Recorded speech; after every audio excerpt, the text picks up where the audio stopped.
प्रियात्मन सप्रेम जयजीव आदि मुनीश्वर योगेश्वर परम पूज्य सदगुरुदेव सिमनी जी का वचनामृत से एक बूंद। अध्याय 22 ईश्वर प्रणिधान। संसार के सारे मत एक तरह से केवल दो कोटि में विभक्त हो सकते हैं। एक ईश्वर को मानने वाले, दूसरे जड़ प्रकृति तत्व या परमाणुओं को मानने वाले। ईश्वर को मानने वालों को लोग आस्तिक और केवल जड़ प्रकृति के तत्वों को मानने वालों को नास्तिक कहते हैं। नास्तिकों का कहना है कि जड़ प्रकृति के अलावा संसार में कुछ नहीं, जड़ तत्व से ही सबकी उत्पत्ति हुई, आत्मा भी उसी का विकार है, पर जड़ प्रकृति का अस्तित्व ही असिद्ध है। जड़ तत्व स्वयं नहीं जानते हैं कि हम हैं। आत्मा अलबत्ता अपने को भी जानती है कि मैं हूँ, और जड़ तत्व को भी जानती है कि वे जड़ तत्व है। अतः जड़ तत्व का अस्तित्व एग्जिस्टेंस भी आत्मा के भीतर है, जड़ तत्व के भीतर नहीं। जिसमें जान या आत्मा नहीं है, जो जड़ है, वे प्राकृतिक जड़ तत्व या वे निर्जीव तत्व कैसे कह सकते हैं कि मैं हूँ। अंग्रेजी के एग्जिस्टेंस अस्तित्व शब्द का अर्थ ही लाइफ जीवन है। अतः यह सिद्ध है कि जिन जड़ तत्वों में जीवन नहीं है, उसका अस्तित्व एग्जिस्टेंस भी नहीं हो सकता। जो स्वयं अस्तित्वहीन है, जो स्वयं निर्जीव है, जो स्वयं जड़ है, उसे चेतन की उत्पत्ति माननी वैसा ही है बात है जैसे कोई कहे कि अमुक देश में मृतक से संतान उत्पन्न होती है, या अमुक देश में मुर्दे खेती करते हैं। जो स्वयं जड़ है, जीवनहीन और मृतक है, वह इतने बड़े संसार का कर्ता या नियामक नहीं हो सकता। जड़ तत्व इस सुंदरता और नियम के साथ संसार को सुसज्जित नहीं कर सकते। जड़ और निर्जीव होने से मृतिका आदि तत्व मृतक है, और जो मृतक है, जो मर गया, वह किसी को क्या बनावेगा। क्या मुर्दे खेती कर सकते हैं? क्या मुर्दे भी किसी के रचयिता और उत्पत्तिकर्ता हो सकते हैं? कभी नहीं। अतः एक आत्मतत्व ही ऐसा है जो चेतन है और सारे जड़ संसार का रचयिता और कल्पना करने वाला है। अतः एक आत्मतत्व को छोड़कर और किसी का संसार में अस्तित्व नहीं है। जो अपने लिए अस्ति है का प्रयोग कर सकता है, या जो यह कह रहा है कि हम है, उसी चेतन आत्मा को मानने वाले आस्तिक कहलाते हैं। पर जो मृतक है, निर्जीव है, जड़ है, जिसके लिए नास्तिक नहीं है का प्रयोग होना चाहिए है, उसको जो मानता है उसे नास्तिक कहते हैं। आस्तिक किसी न किसी रूप में ईश्वर को अवश्य मानते हैं।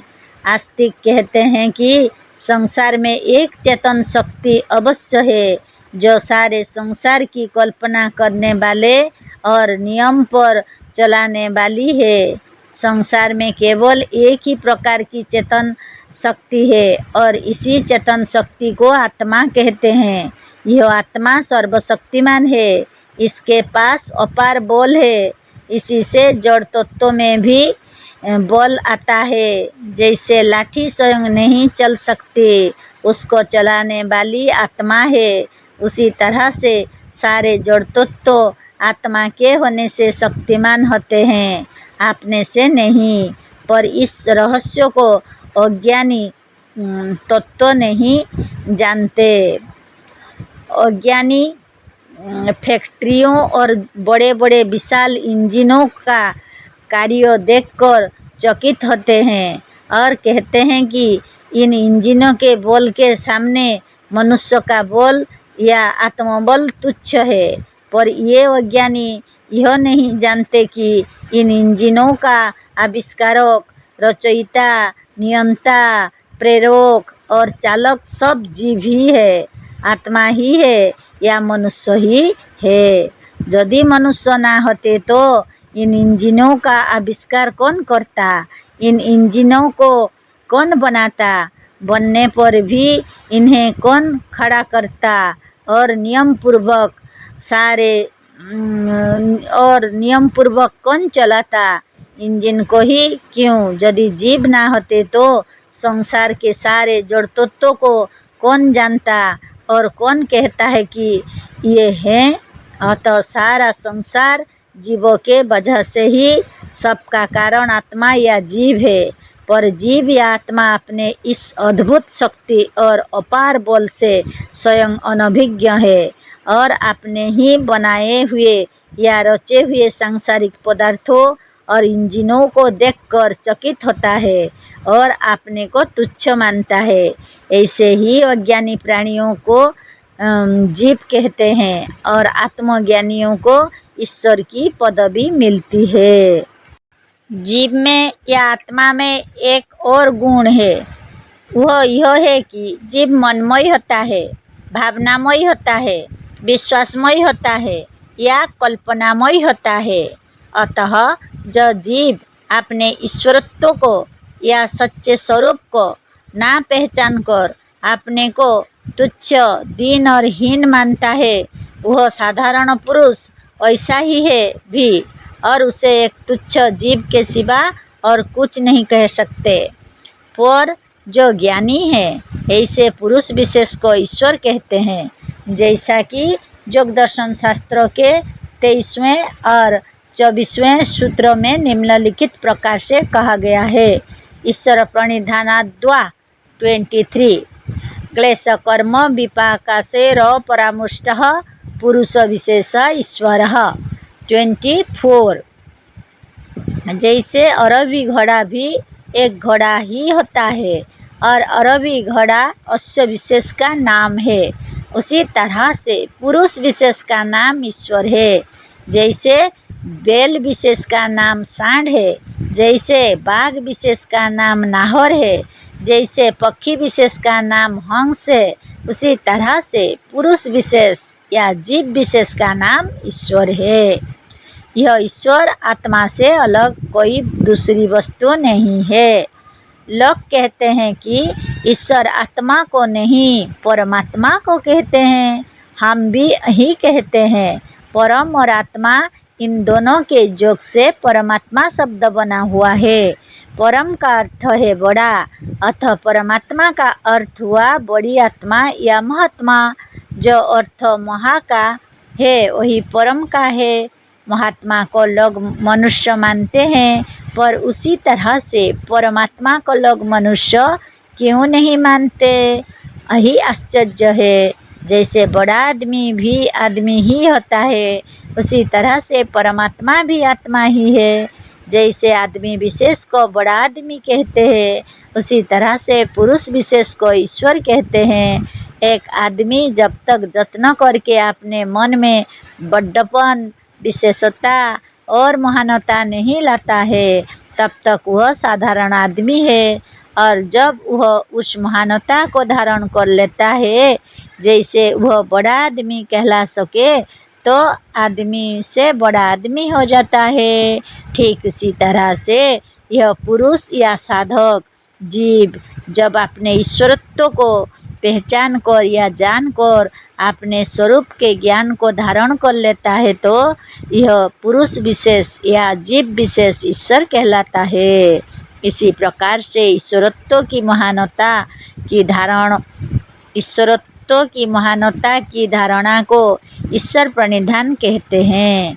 हम स्वरूप से, स्वभाव से सचमुच और वास्तव में ईश्वर है। अतः यदि हम अज्ञान और भ्रम और मजहबी दासता के भावों को छोड़कर अपने स्वाभाविक ईश्वरत्व के भाव को अपने भीतर धारण करते हैं तो यह ईश्वर प्रणिधान है। अपने स्वरूप में ही स्थित होने को समाधि कहते हैं। जैसा कि इसी योग दर्शन शास्त्र में कहा है, तदा दृष्टो स्वरूपे अवस्थानम 3। अर्थ, समाधि की अवस्था में जब चित्त की वृत्तियाँ अपने वश में होकर रुक जाती है तब योगी अपने स्वरूप को प्राप्त होता है। अतः यह सिद्ध है कि अपने स्वरूप को प्राप्त होना ही समाधि है। हम स्वरूप से ईश्वर हैं, अतः अपने भीतर के वास्तविक ईश्वरत्व को धारण करने से या अपने को सच्चिदानंद मानकर इस चिदानंदत्व और ईश्वरत्व पर चित्त एकाग्र करने से भी योगी समाधि पद, योग पद या स्वरूप पद को प्राप्त होता है। इसीलिए योग दर्शन शास्त्र के 23वें सूत्र में कहा है, ईश्वर प्रणिधानाद्वा 23, समाधि लगाने का अनेक उपाय कहकर ग्रंथकर्ता कहते हैं कि ईश्वर प्रणिधान से भी समाधि लग जाएगी। स्वाध्याय, आत्मज्ञान और वृत्तियों के निरोध से अपने स्वरूप का या अपने ईश्वरत्व का ज्ञान होगा। योगी यह जान लेगा कि हम साधारण वस्तु नहीं है किंतु ईश्वर हैं। इस वास्तविक ज्ञान को जब योगी अपने अनुभव से दृढ़ता के साथ सचमुच जान लेता है तो अपने ईश्वरत्व को धारण करते हुए समाधिस्थ और स्वरूपस्थ होकर जीवन मुक्त हो जाता है। इसी से इस 23वें सूत्र में कहा है कि ईश्वर प्रणिधान से भी समाधि लग जाती है और ईश्वर प्रणिधान भी समाधि लगाने में सहायक होता है। प्र और नि उपसर्ग पूर्वक डू धाच धा धारण पोषणयो धातु से प्रणिधान शब्द बना हुआ है। इसी डू धाच या धा धातु में नि उपसर्ग लगाने से निधान शब्द बनेगा, जिसका अर्थ होगा धारण या स्थापन। इसी निधान शब्द में प्र उपसर्ग लगाने से और रो के बाद नो का अणो हो जाने से प्रणिधान शब्द बनेगा और इसका अर्थ होगा विशेष प्रकार से किसी वस्तु या ज्ञान को धारण करना अथवा स्थापन करना।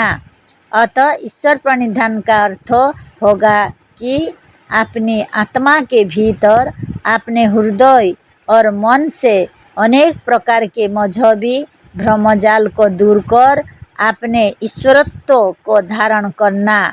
अपने को ईश्वर से अलग ना समझना अथवा अपनी आत्मा को ईश्वर मानना ईश्वर प्रणिधान है। मजहबी ईश्वर में स्थित होना या मजहबी की उपासना करना ईश्वर प्रणिधान नहीं है, क्योंकि यह ईश्वर प्रणिधान योग दर्शन शास्त्र के समाधि प्रकरण में आया है। ईश्वर प्रणिधान योग का एक अंग है। योग द्वारा मनुष्य किसी मजहबी ईश्वर या परमेश्वर के निकट ना पहुंचकर अपने स्वरूप को प्राप्त होता है। यदि मजहबी नेताओं के कथा अनुसार योगी मजहबी परमेश्वर के निकट पहुंचता होता तो योग दर्शन के रचयिता मुनिवर पतंजलि तदाद्रष्टु स्वरूपे अवस्थानम ना कहकर कहते हैं कि तदाद्रष्टु परमेश्वरे अवस्थानम।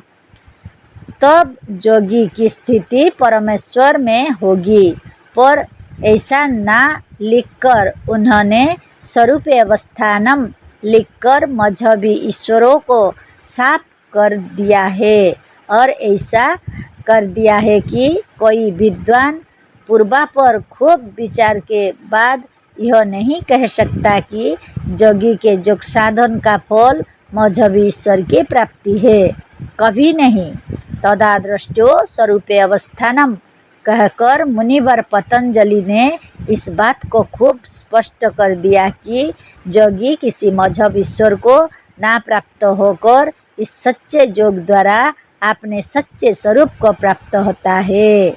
हमारा यह सच्चा स्वरूप काल्पनिक, असत्य और मजहबी ईश्वर नहीं है, किंतु एक सच्चा ईश्वर है। इसे सभी योगी वृत्तियों को दूर कर प्रत्यक्ष कर चुके हैं। अतः इस ईश्वर प्रणिधानाद्वा का ही ठीक अर्थ है जो हमने किया है, क्योंकि योगी का लक्ष्य इस जग दर्शन शास्त्रानुसार मजहबी ईश्वर नहीं, किंतु अपना सच्चा और शुद्ध स्वरूप है, और यही हमारा सच्चा और शुद्ध स्वरूप ईश्वर है। इसको खूब तत्व से समझने के लिए हमारे रचे हुए निम्नलिखित ग्रंथों को आप अवश्य पढ़ जाइए। 1. अत्यंत सत्य या आत्मज्ञान की कथाएं। 2.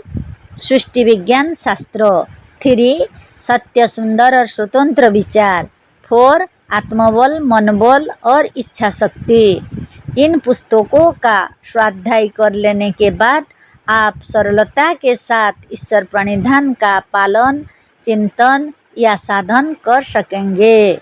इसके अलावा या इस ईश्वर प्रणिधान के अलावा मुनियों को, योगियों को या मुनि समाज के सदस्यों को वह गुप्त साधन भी करते रहना चाहिए, जिसे उन्हें मुनि समाज के अंतरंग बैठक में बतलाया गया है। इन साधनों और इस सच्चे ज्ञान से मनुष्य अपनी तमाम विपत्तियों, तमाम रोगों, तमाम कष्टों और तमाम बंधनों को दूर कर जीवन मुक्त हो जाएगा।